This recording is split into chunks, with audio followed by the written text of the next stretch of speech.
قصور میں سسرالیوں کا بہو پر تشدد شدید زخمی کر دیا۔ شازیہ 10 دن بعد زخموں کی تاب نہ لاتے ہوئے دم توڑ گئی۔ بااثر ملزمان کو پولیس کا ریلیف۔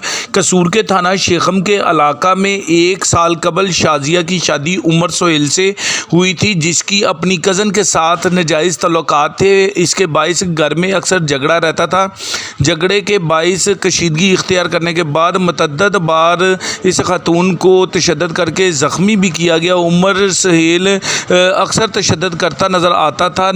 19 مارچ کو گھریلو جھگڑے پر عمر سہیل نے اپنے والد محمد اقبال اور والدہ رینا بی بی اور دیگر افراد کے ہمراہ شازیہ بی بی پر شدید تشدد کیا، جس کو طبی امداد کے لیے ہسپتال منتقل کر دیا گیا۔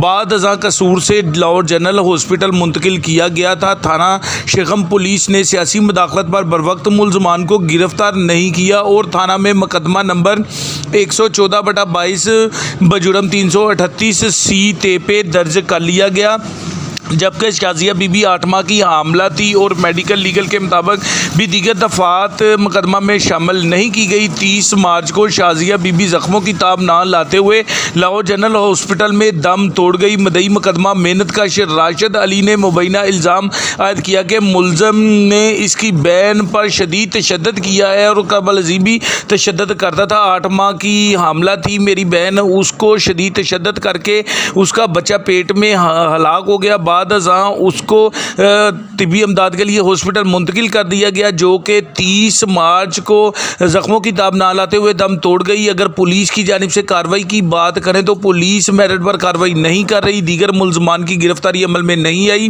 ایک ملزم کو گرفتار کیا گیا ہے، محمد سہیل کو، اس کی بھی گرفتاری زیر التوا میں رکھی گئی ہے۔ گرفتاری نہیں ڈالی گئی۔ پولیس ریلیف دینے کے چکر میں ہے، میرٹ پر کارروائی نہیں ہو رہی۔ مظلوم کی وزیر اعلیٰ پنجاب اور IG پنجاب سے کارروائی کی اپیل ہے۔